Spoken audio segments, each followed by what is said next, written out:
And we're back.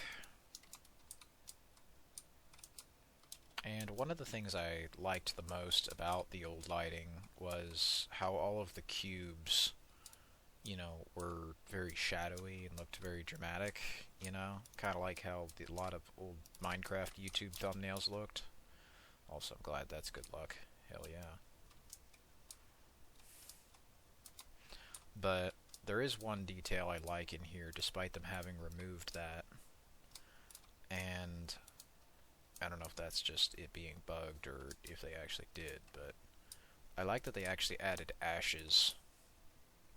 See, that's a good change, but once again, they've changed the lighting, so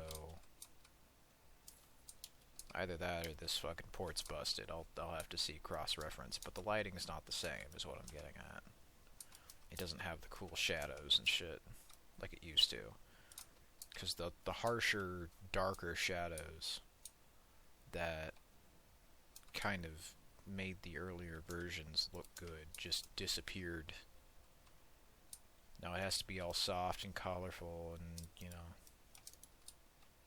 apparently we have to just force this game that started with, you know, getting famous for being creepy and having violent shit.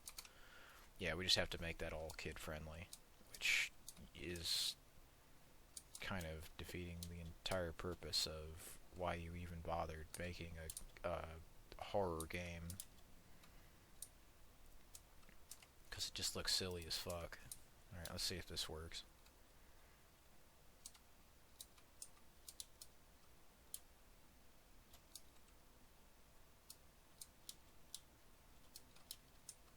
The fuck is the monster?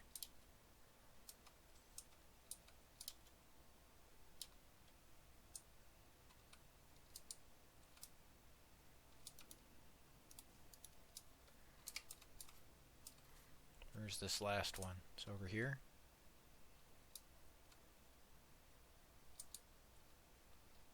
Keeps pointing at me. I ain't a fucking monster. Well, at least when I fucking do the videos here.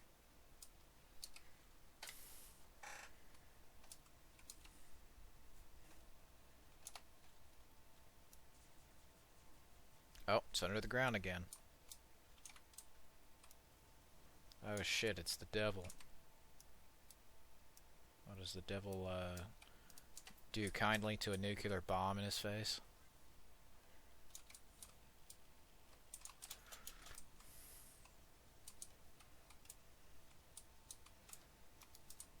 Yeah, so there seems to be a recurring bug with this version of the game where shit just keeps getting spawned under the floors.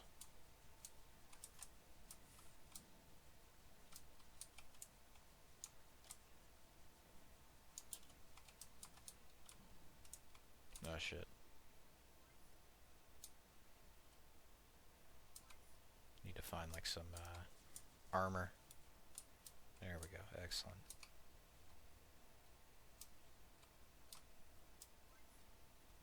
I like that this portal got changed to be red as well.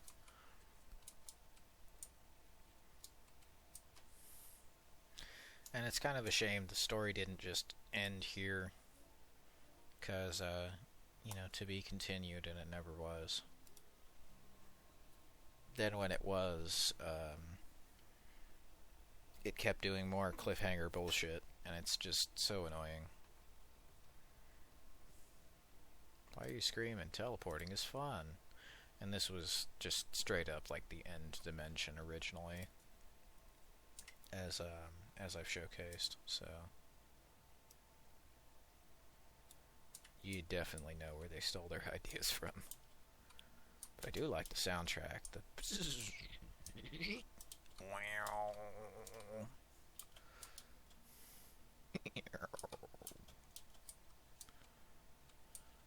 then they send nothing but like really bad motherfuckers after you. So I'm gonna send a nuke their way. And since they didn't have many places to hide the shit, they just put it on the edge. And then they gave her the diamond. because why the fuck not? Let's see. Good luck, bad luck. Good luck. Excellent.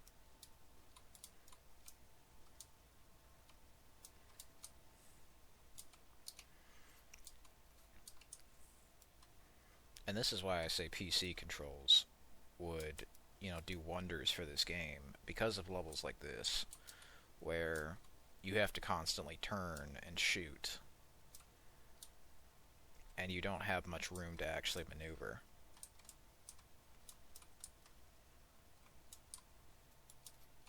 And that's consistently what you're given throughout the rest of the campaign.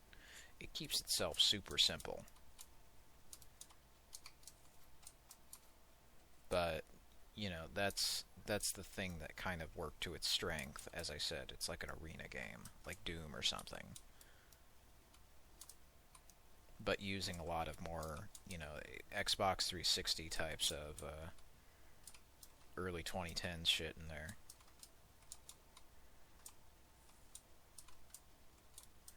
And it's silly, sure, but I mean that's why I like it. Oh. Big freeze there. I think he gave me a big hug. The game couldn't handle it. Oh shit, it's the Ender Dragon. Bad luck? Yeah, bad luck.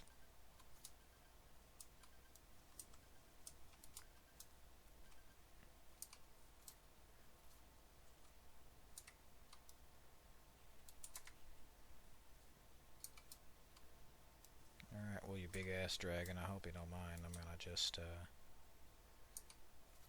bait you over somewhere like here, and then, grenade.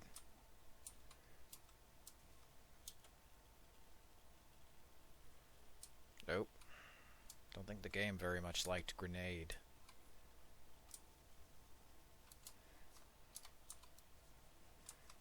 No, he ain't gonna like the laser minigun, because it's what he's gonna get.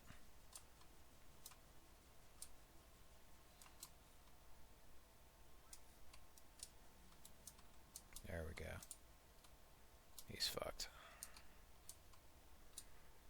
And that is where the game originally ended off. I feel like,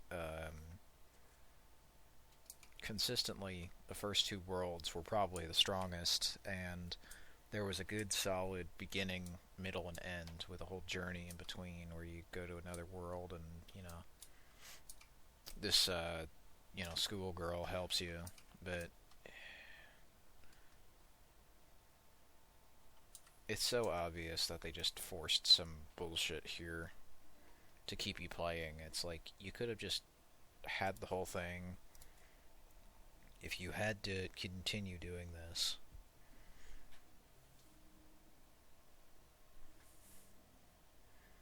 Didn't you notice that you and I are actually all square? It wasn't always like that. I think I know how we can solve our problem, but I'll need your help. And that was to be continued there. And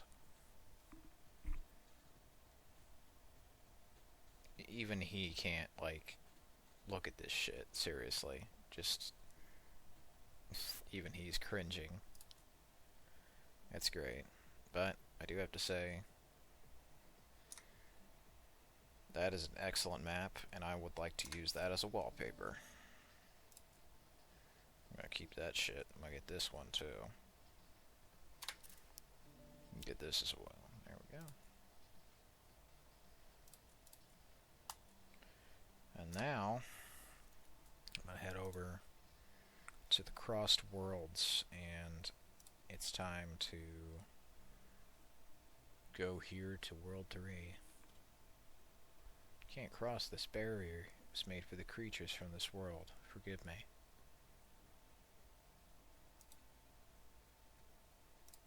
Alrighty. And a spooky castle, once again. They got the ambience and tone right until, the fourth world, where it becomes silly as shit. It's still using the old art style, too, and I really liked this, this ambiance and this world they were making with all of this stuff. It was pretty fun.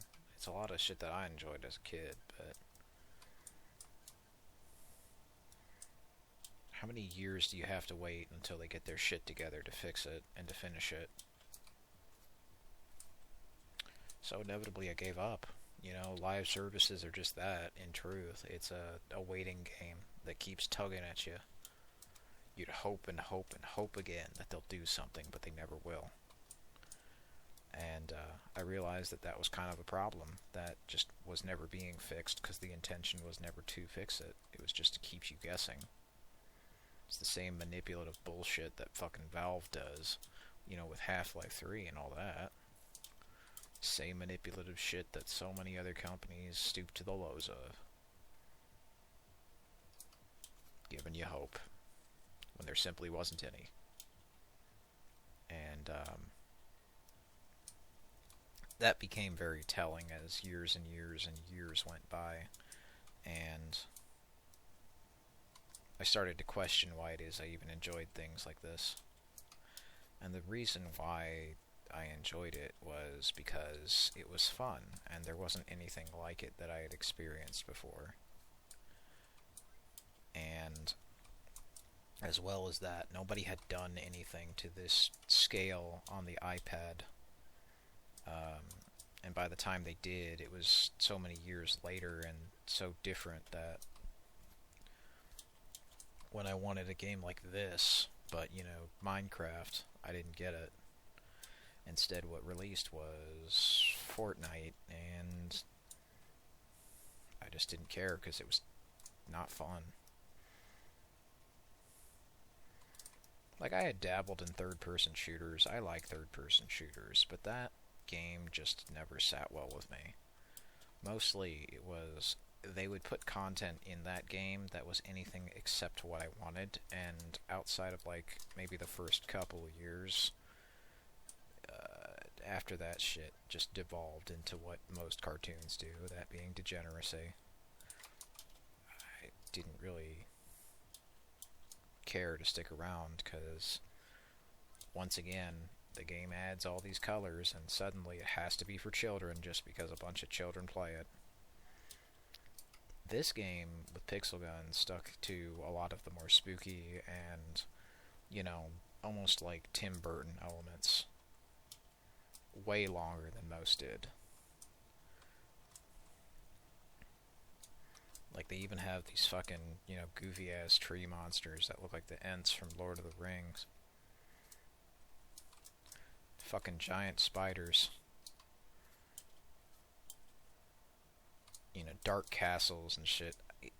I didn't know what Unreal Tournament was, or Unreal, or other stuff, but games like Time Splitters were able to eventually fill in the gap that this left, and, well, same deal with Time Splitters unfortunately happened. They don't make more games like that anymore. So, pretty much shit out of luck. You know, so many people are willing to make a silly game, but they're not willing to do it for the right reasons. They're just willing to do it for nostalgia, as opposed to thinking up any cool or creative ideas, or putting the existing ideas together in a way that is cool or creative. Just, nah, it's here for the sake of being here and nothing else. It doesn't really engage you. It doesn't, you know, interest you. You're not interacting with it on a level other than just, hey, that used to be cool 20 years ago. Which is why I also kind of find it hard at times to enjoy a lot of the indie scene, when a lot of it just boils down to, oh yeah, that was cool 30 years ago. It's like an incomplete sentence. What about it was cool 30 years ago? Oh, that it looked like shit, was pixely and, you know, kind of second rate and unfinished. Simple. At times kind of annoying, loud, pretentious. No, that's not what was cool about it. What was cool about it was creative scenarios, ideas, world interactions. You know, experimental shit.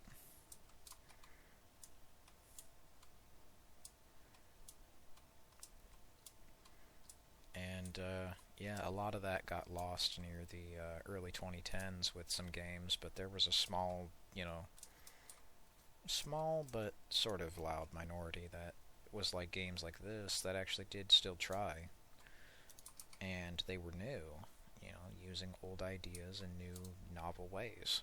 Like, if you're gonna make a game that looks like shit, or came out like 90 years ago, how about you put it on a tablet? And that's a great idea.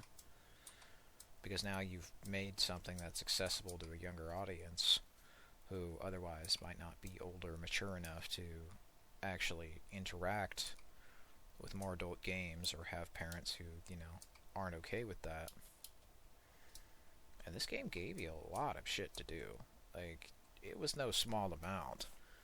The amount of content in Pixel Gun is still something that competitors like Pixel Strike or other games like Polyfield or whatever, BattleBit, still just can't get. I mean, Roblox gets it, but the problem is the fan base is like children, so I have no reason to go there anymore, because I'm a fucking adult, so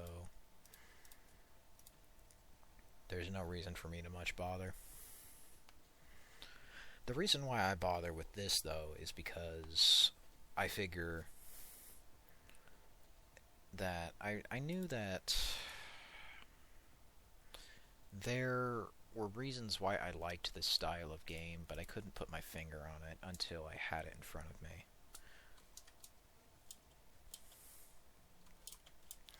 And once I got it in front of me, I realized why. It was just, it's spooky. It's spooky, it's fun, and it's interesting. Also, I don't know why the fuck the gunshots are loud as shit, but they are. Anyway.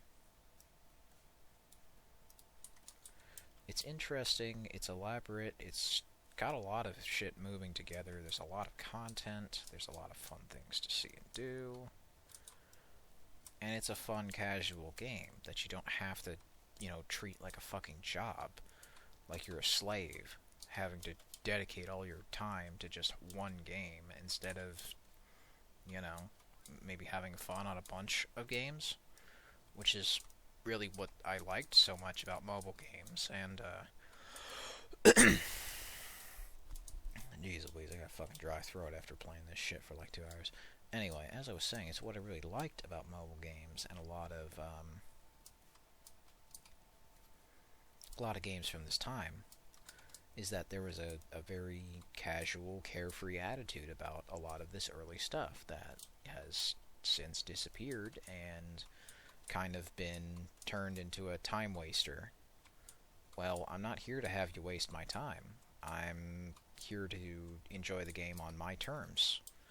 And if you're going to make all of these bullshit terms up, the deal's off. I enjoy the games for my sake, not for the sake of political ideologies or all this bullshit that the developers keep saying on Twitter when they get one 12-year-old who doesn't like their shit. They go wild. And then they call them racist and every ism in the fucking book. Like, you people are clearly able and willing to talk about bullshit from the 1980s. I don't see a single fucking quote from Wayne's World.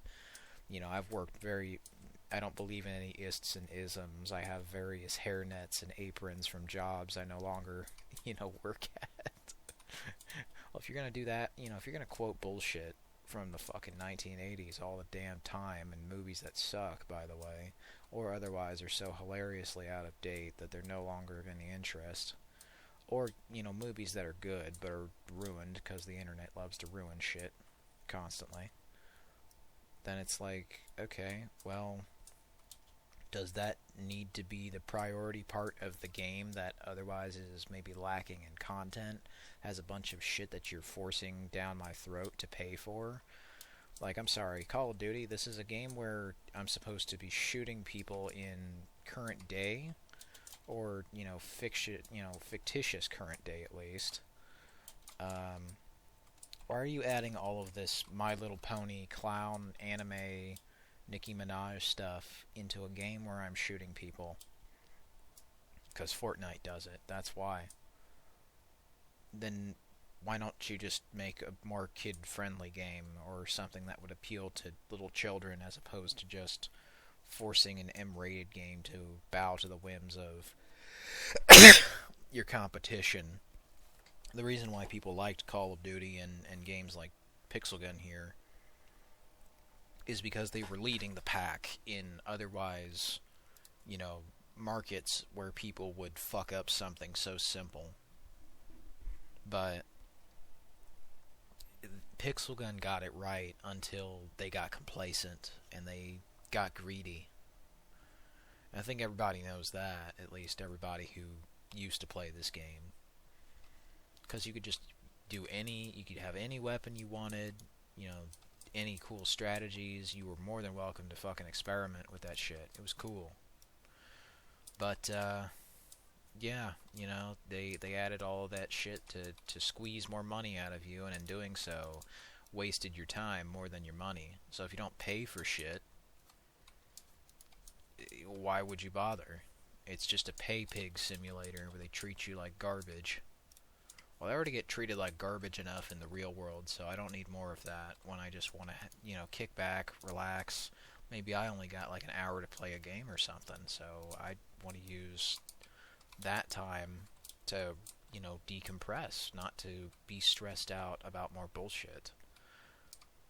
So adding all of this, you know, degenerate My Little Pony Tumblr colorful crap that's just embarrassing and doesn't need to be in a fucking game where you're playing as the army or, you know, a game made for kids. You know, maybe instead of just focusing on that so much and trying to appeal to furries and weeaboos and, like, people on Twitter, maybe you could just appeal to, you know, people who want to purchase your game because it looks cool.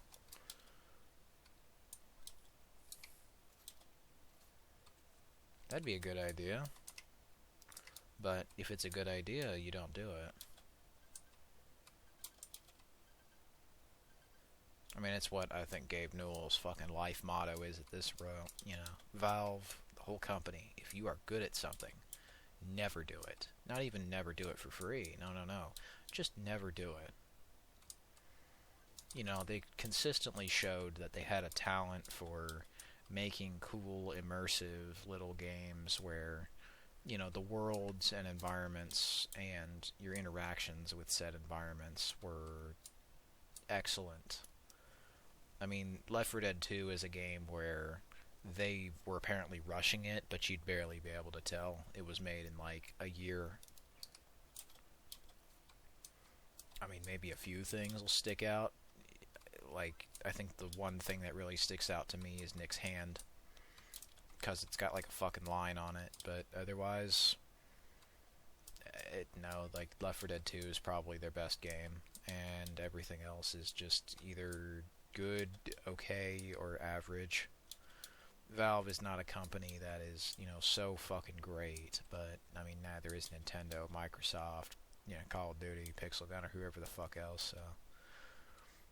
Really, I treat the companies based upon how well they treat me, and what they have in their games, really, is what I mean. Like, is the game insulting? Is the game doing a bunch of crap to waste my time?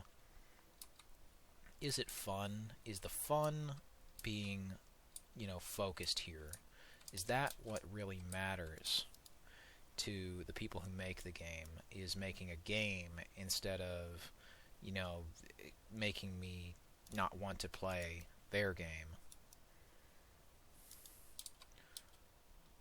Like, I think the only game to ever do time barriers and cooldowns, like, not even great, but just alright, like, it was okay, I guess, was Metal Gear Solid 5. And I don't even really know why they had to do it, other than just, you know, experimenting with mobile monetization in a AAA game, which is like experimenting with rat poison in a candy bar. Don't do it. Or experimenting with drugs. Also don't do it.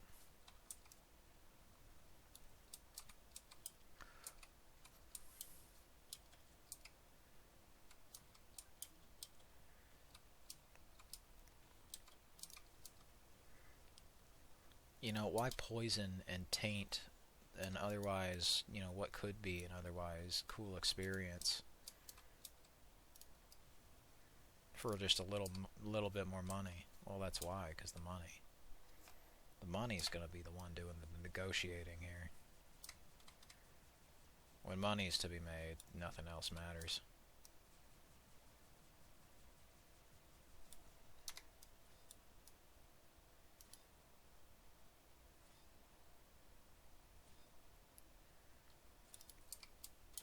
But that's the thing. There is no ifs, ands, or buts about it. That's just the way the fucking world works. The difference is, you kind of have to do me a service as opposed to trying to fuck me over and then expecting money. You know, the model of business for a lot of video games is kind of the experimenting ground for pretty much everything else. And you've mostly seen a lot of where video games have gotten their ideas from in mobile monetization. Also, I don't have a fucking health kit, so I failed this shit again. Hail Hydra.